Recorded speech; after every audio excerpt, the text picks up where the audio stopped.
சரி, இது ஹெமராய்ட்ஸோடைய ட்ரீட்மெண்ட் என்னென்ன பண்ணலாம்? இப்போ ப்ளீட் ஆகிட்டே இருக்குது டாக்டர், அதோட என்னென்ன treatments depends upon the stage of haemorrhoids. இப்போ சிலருக்கு ஹெமராய்ட்ஸ் உள்பகுதியில் இருக்கும், அது இன்டர்னல் என்று சொல்லுவோம். சிலருக்கு வெளியே இருக்கும், அது எக்ஸ்டர்னல். சிலருக்கு ரெண்டும் சேர்ந்து இருக்கும், இன்டர்னல் எக்ஸ்டர்னல் கம்பைன்டு ஹெமராய்ட்ஸ் இருக்கும். ஸோ இது ஒவ்வொருத்தருக்கும் ஒவ்வொரு அப்ரோச் வந்து இட்ஸ் டிஃப்ரெண்ட்.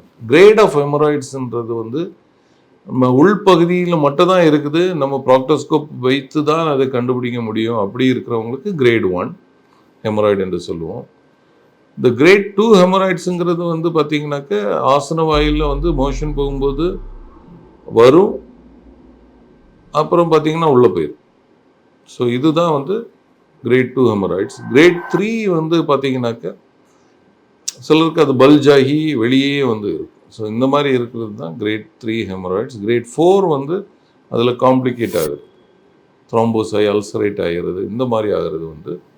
ஸோ இந்த ஒவ்வொரு ஸ்டேஜுக்கும் ஒவ்வொரு ட்ரீட். கிரேட் 1 ஹெமராய்ட்ஸ்க்கு டிப்பிக்கலாக பார்த்தீங்கன்னா Hyder you can do a laser therapy, இல்லைன்னா வந்து நீங்கள் பார்த்தீங்கன்னாக்க சம் ஸ்க்ளீரோசன் இன்ஜெக்ஷன், இந்த மாதிரி வந்து ஸ்க்ளீரோதெரப்பி இந்த மாதிரி கூட பண்ணிக்கலாம். கிரேட் 2 ஹெமராய்ட்ஸ் வந்து you can either do a office banding procedure for internal haemorrhoids.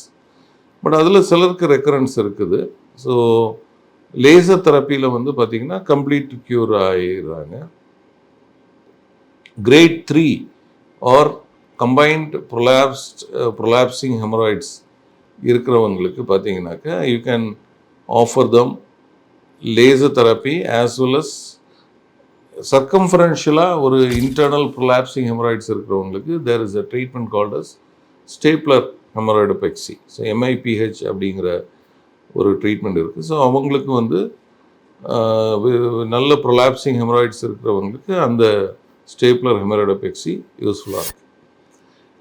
இப்போ ப்ரொலாப்ஸ்ட் அண்ட் த்ராம்போஸ்ட் ஹெமராய்ட்ஸ் இப்போ ஸ்டேஜ் 4 இருக்குது. அவங்களுக்கு வந்து பார்த்தீங்கன்னா அக்யூட்டாக இருக்கிறவங்களுக்கு நீங்கள் ஹைனிடேஸ் இன்ஜெக்ஷன் மாதிரி ஆனல் இன்ஜெக்ஷன்ஸ் வந்து அப்ளை பண்ணலாம். கொஞ்சம் அந்த ஸ்வெல்லிங்கெல்லாம் சப்சைட் ஆன பிறகு அவங்களுக்கு ட்ரெடிஷ்னல் ஹெமராய்டெக்டமி பண்ணி அந்த கிளாட்ஸ் எல்லாம் எவாக்குவேட் பண்ணி அதிலிருந்து அவங்க நிவாரணம் பெறலாம்.